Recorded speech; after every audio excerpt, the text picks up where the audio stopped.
Umadevi has completed architect in Tyagaraja College of Engineering, Madurai. She has presented papers at International Joint Studio Venture with Columbia University about resortation of Vaigai River City project. She has received the title of Enthusiastic Participant Award for the consecutive years during academics.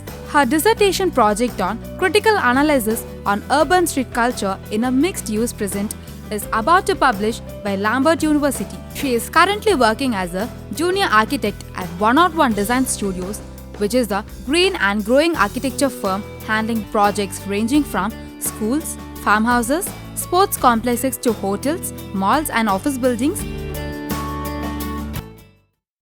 Welcome to UGC lecture series. Today we are going to look into professional practice and ethics, which is AR 6703. The very first unit is Introduction to Architectural Professional Code and Conducts of Ethics. So let's get into the topic. Here are the outlines: importance of profession, what are the roles of architects play, and what about the architect's office and how they manage them. So here we are entering into the topic. Introduction. The mother art is architecture. Without an architecture of our own, we have no soul of our own civilization. Said by F.L. Wright. Yeah, who is an architect? The architect not only plans, designs and oversees the construction of buildings. Also, he provides the services in connections with design and construction. So, of the buildings and spaces within the site surrounding that we have human occupancy or use. So, he is the one who connects the physical world and the digital world, and who is called as an architect. Before we start into the introduction part, so what's happening in today's world architectural practice? The global population growth from 2050 will rise 46% and 70%. Of the population will live in the urban areas. As of 2008, demand for the architectural service has declined 40%. Emerging areas of practice, developing economies, global interdisciplinaries, consultancies, booth designers, subcontractors and specialists, design houses and creative agencies. Only 50% of the architecture firms have their business plan with them when we interviewed them, says think tank. Areas of practice, most of the risk is medium-sized firms and the firms which is not having the business plan. When we think about the importance of architectural profession, there are these 5 sole cores which will give the bottom line that direct benefit to one's economy, and they are environment, health, culture, identity, and that's it. This gives the direct benefit to one's economy. So environment is the growth of global population give massive challenge for the humanity and environment. So when we think about the health, architects has the direct impact on our health in several ways. For examples, when emphasis on the physical activities in a design that allows people to actually customize their works, like open windows and adjust the lighting as per their work need. So when we eliminate our workspace hazards, like when the ceiling mount lights has replaced into the wall mounts. So when we talk about the culture, architecture is an expression of every society. So it is important that it is the very most importance of every architectural professional quality. So identity, cities with the positive identity has always good benefits as we see. So environmental sustainability, improved health, sense of culture and identity all have direct benefit to one's economy. So when we talk about the roles that architect play in society, then we get into the general part, like he will be the one who estimates the cost effective part of the society, and he are actually specialized in education, and he is the one who create the total environment. He is the one who see the big picture and gets the most from the construction budget from the user or the clients. Trained and creative problem solvers they'll be. They shall be updated along the life, involve themselves in the early planning stage, correct design brief. Shall increase the efficiency and productivity through the continuous learning and training. use innovations and management of the new technologies, manage and work with the higher efficiency softwares like BMI and more. Provide advice on the best way. If you need a construction about 1,000 square feet or 10,000 square feet, it doesn't matter. If you consult with an architect and he is the one who gives the best way to provide in a cost effective manner, as we said. And these are the other alternative openings that one architect can already enter into the different fields. Here are the fields, there we go. So these are the alternatives. Construction project manager, he can be an urban planner, and he can always into graphic designing, retails, teaching, even career consulting. So what are the various other professions that an architect have as an alternative? If someone asks, these are the 5 beautiful openings that one can enter into the pro. So construction and project manager is the one. Read and understand the designs and the selection of vendors, materials. He will be involved into this architectural ability to understand the complex building construction. So urban planner, he is the one who designs the city's soul. Mixed use development, land use reports, population, feasibility reports, and he will understand the implication of a project to communicate with the maximum city populations and to a particular maximum space.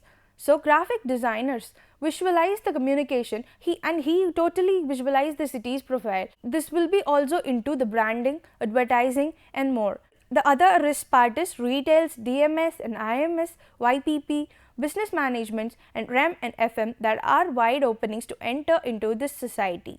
So these are the roles of architects, and that the already existing architects are following into these types. They fall into these 2 categories like art and everyday architecture. That is the bread and butter projects where 95% of the building stocks to the nation is house, shops and schools, etc. And the 5% remaining is towards the art like institutions, religious buildings, airports and etc. But the world is swilling us like this. 95% of the architects want to work for that 5% of the art thing, whereas only 5% of the architects get the opportunity to work for the architecture for the art projects. This is the happening. And role of the architects in the society, well, what's his contributions?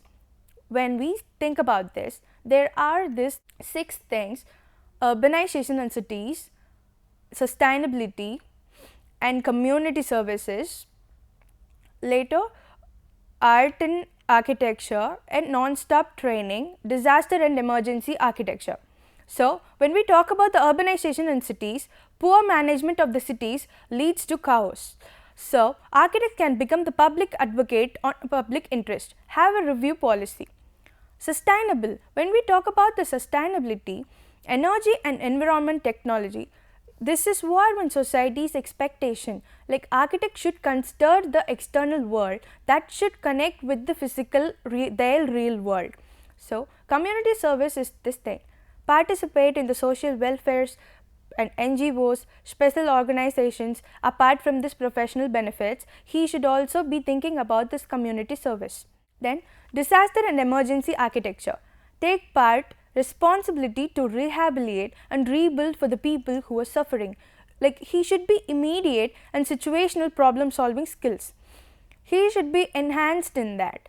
An architect's contribution as a government employee, he is the one who formulates the policies and regulations along with the government, and he schemes the rules and regulations for the urban. Distinct coordinators between the public and government. So he is the one who mediate with the public and government, who designs rules and regulations. And non-stop training. For an architect, his education is not ending in the graduate level. He should be keep on upgrading. Like education program, the balance they need to maintain between their commercial goals and their social responsibility. And this is what non-stop training. Registration of architects in detail is any person desirous to practice as an architect in India needs to follow these rules in order to get registered in the COA. Well, COA is the Council of Architecture. There is the provision of Architects Act in 1972 they have configured. These are the rules that particulars should contain in order to register. Full name with your date of birth, nationalities and residential address of the architect, architect's qualification for registration and the date on which the qualification was obtained and the authority which conferred it. Date of the architect's first submission of the register, then architect's professional address, further particulars as prescribed by the rule. That is the logo of Council of Architecture. Registration of architects, these are the procedures again. Duly should fill the application form and signed on the backside of the passport size photos. There should be 2 passport size photos with the name on the back and copy of the birth certificates allotted. Original architecture certificates and attested copy to be returned. They will be returned, but still you need to attach the original certificates. The other recognized qualification certificates, if you got any other degree more than the architecture, then this should be attached here. Copies of all the mark sheet attested and copy of the marriage certificates if you are married, and there should be a DD of rupees 600 for the monthly pay, and if it's for the lifetime then it's 6,600 DD it should be paid. Along with this, self-addressed envelope, inside this envelope should be sent all this to this address, Registrar, Council of Architecture, India Habitat Center, New Delhi. If all the details which you send is valid, then you will get the certificate. If it's not valid, it will appeal within 3 months. Registration of architects legal. Then we will look into this legal part. This registration of architecture with the COA seal is very important for his practice and for the entitlement. So, when there is any misuse that you feel from a client's view, he can claim a false claim like pseudo architect, he will be calling as a pseudo architect. Then he can file a complaint in a COA or to police. Then he will be punishable or fine payable and imprisonment may be. So, it is very important to register as an architect under COA once you finish your graduation. Registration certificate to be returned to the COA. When is this happening? Due to these 5 reasons. When yourself requests to cancel your registration, then this is possible. If you feel there is an error like a manual error, then you can return it to the COA and get it back. Like if you feel it's offensive, then you can obviously return it back to the COA. Then undischarged solvent, and even if the architect is dead, then this should be returned to the COA. These are the sum of procedures. After your renewal projects end, you need to renew your registration of architects under the COA again. Additional qualifications if you have between those years, then you need to pay extra 100 for each of your qualification. Annually before April 1, they will be renewing it. So, if you want it for that year, you need to apply it on that date. Rupees 600 DD plus older registration certificate and any updated documented in the name, address, additional qualification plus the self-address evaluation again if you changed your address again. So, rupees 6,600 is again a one-time payment that you can payable at the registration itself. Then duplicate certificate, if the original one confirmed last, then you can get it back by paying 600 rupees. Renewal could not be done if the registration cancelled, name removed from the registrar. So, the fine of rupees 100 plus 10 for each day after if the registration certificate not returned after cancellation of the registration. Well, when you enter into his architect's office, what every professional architect want to do after his graduation and practice, he definitely wanted to open an office. So, here are the 6 steps, 6 valid steps that will lead you into a wonderful office of your own. First thing to consider is your location. Then organizational structure, responsibilities towards your employees, responsibilities towards your consultants, then elementary accounts and extreme towards the tax liabilities. So, here we enter into how can you locate your office. First thing to figure out, to have an establishment, where and why, what is the particular city has to offer the new clients, and how about the accessibility when you fix your office over there. Is that will be easy to locate, or leasing or buying dependent upon the capital. So you need to look about the fund also. Then when we take up into organization structure, a management tool to leverage the talents and skill of your people, promote growth and profitability, and meet the need of the clients and markets that you serve. There are two criteria to be fulfilled: how your company orients itself to the clients and it works, who repeats to whom within the company. So it should be localized. Organization structure affecting the operations. Yes, it will affect the operations if the structure malfunction. So the effectiveness with which the firm brings in work, the focus it brings to the client, the efficiency with which it executes the work, and the profitability. The level of collaboration, career path, and employee satisfaction within the firm, and infrastructure for the potential growth of the firm. So these all, if this thing get malfunction, then there will be problem in your organization structure. So this is important to see to it once you fix your location up. So these are the different types of organization structures: organized around the clients, like from outside in; organized around the project types, like diverse one; and when it's around the geography, like across the globe and regions, like you can have partnership and you have branches over the world even. So organized around principles, favoritism with one. Under the one you will be working, you like all will be working under this one root. He is the CEO and he can manage with that like that. Organized around the studios, like schools and institutions, they will be managing schemes and it will be operated itself. And organized around the services, like multi-services offers. You can service like scores, like project managers, construction managers, and urban planners. According to that group, people will be working under every subs, so that from a CEO can manage with every single services. Then this matrix organization go with large and diverse. When you have like crossing over the universe, then this organization schemes will help you. What will be the organization success of yours when you start up your firm? So start with a clean slate.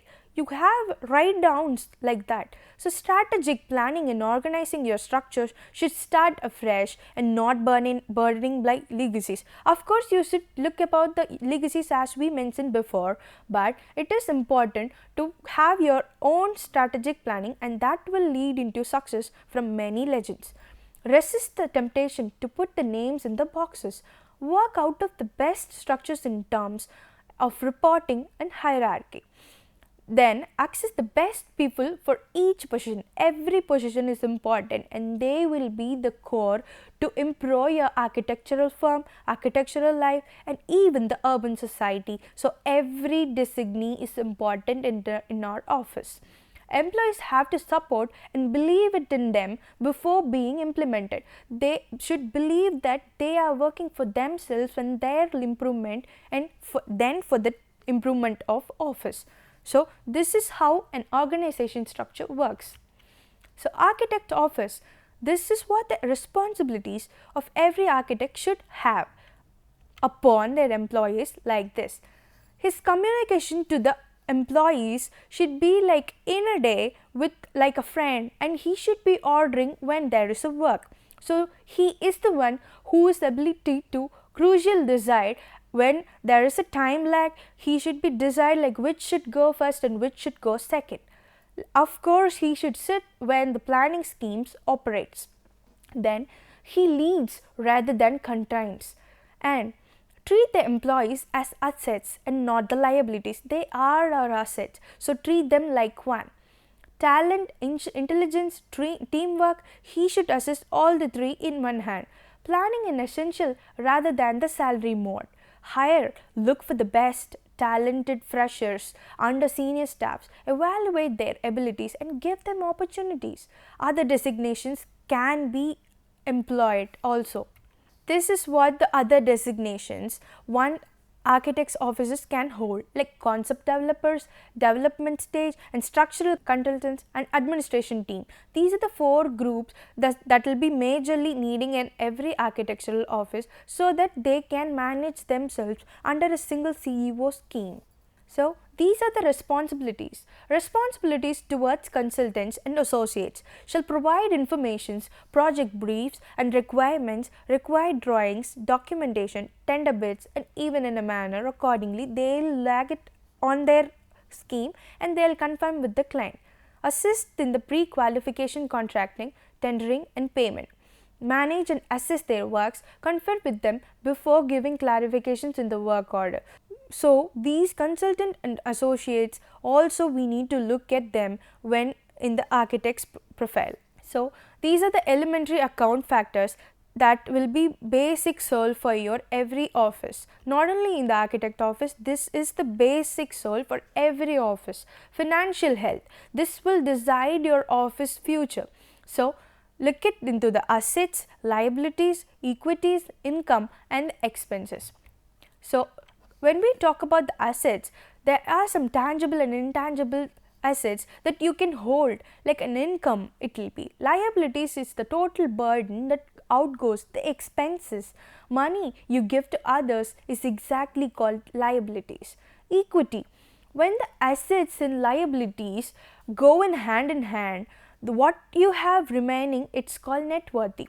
That equity is directly proportional to the financial health. So, more the equity, more the financial health. Income, gross income, the net worth of this gross income is the one which is also directly proportional to the financial health. We should always look upon what are the factors to improve our income every day. And expense is this one. Payments, like there are two different types of expense, like direct and indirect one.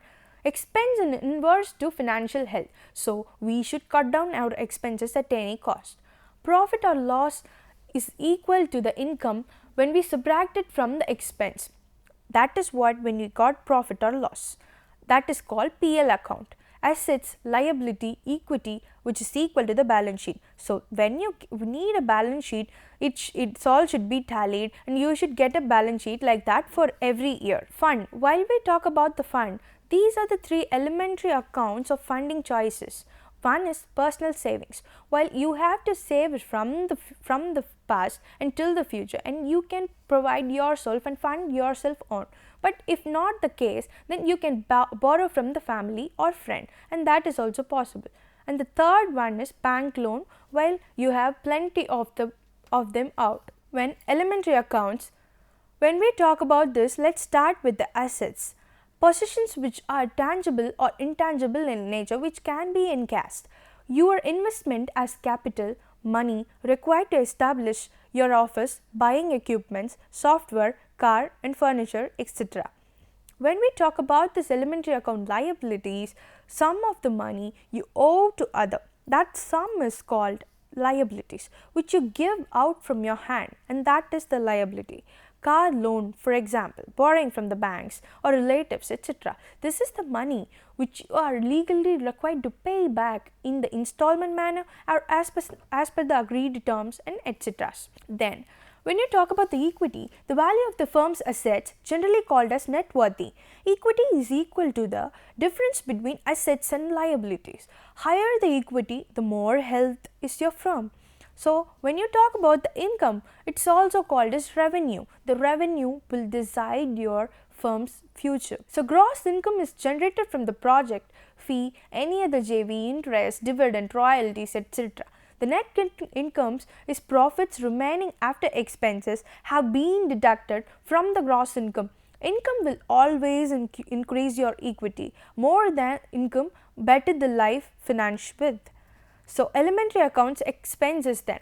When we talk about this expense, the payments towards the services and goods purchased will be coming under this expenses. There are these two types of direct and indirect expenses. Direct is the one you can directly pay to the expenses, and indirect is the one when you pay for that project, not for the project management, but to the site along like transportation cost and for the goods and for the labors, and this will come under the indirect expenses.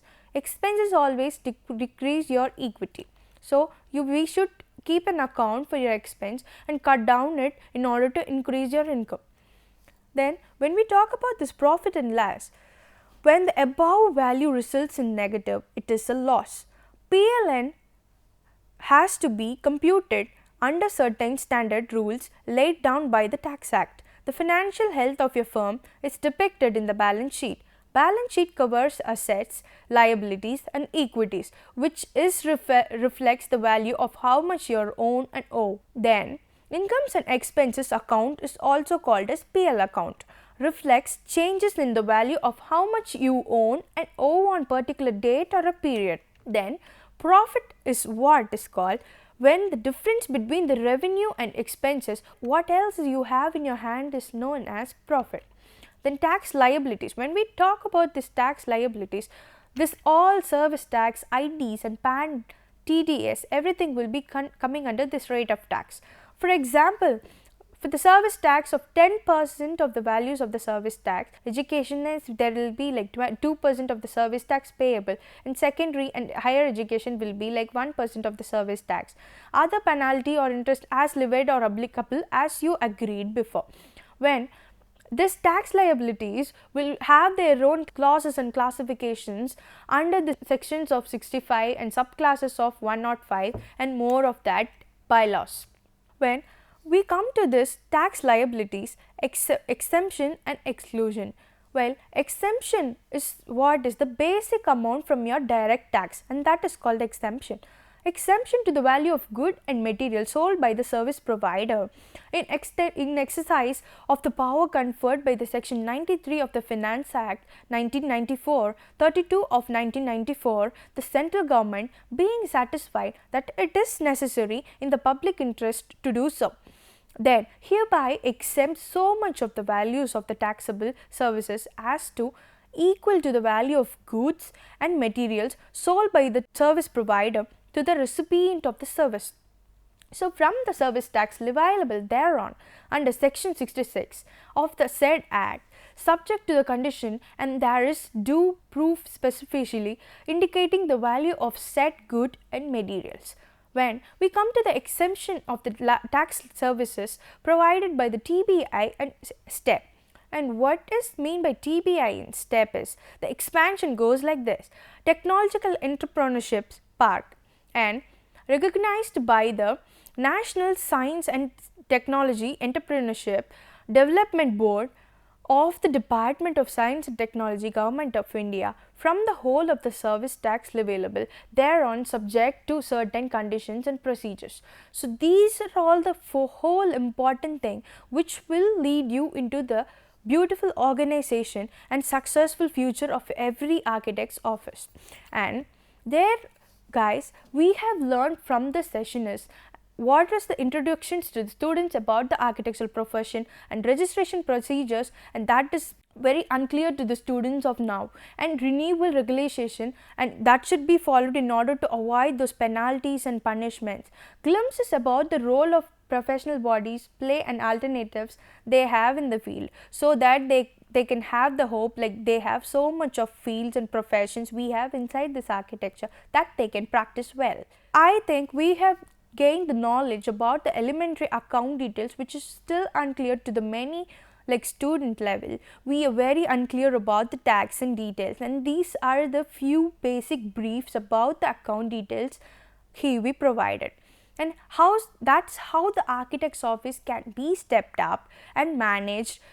That's how it can hold with the tax on and ending with the tax liabilities. You should be following that bylaws in order to avoid those clumsiness and clause from the government pressure. So, you have to manage your own techniques and technologies and be upgraded and work on. So, these are the questions that can probably ask from these chapters. How an architect can contribute? What are the alternative fields availability for an architect? And how the renewal of registration happens. Brief about pseudo-architect. How an office structure can be evolved, expand TBI and TEP, they can ask. So, we are here in this end of lecture. We have known this introduction for the architectural profession, and thank you.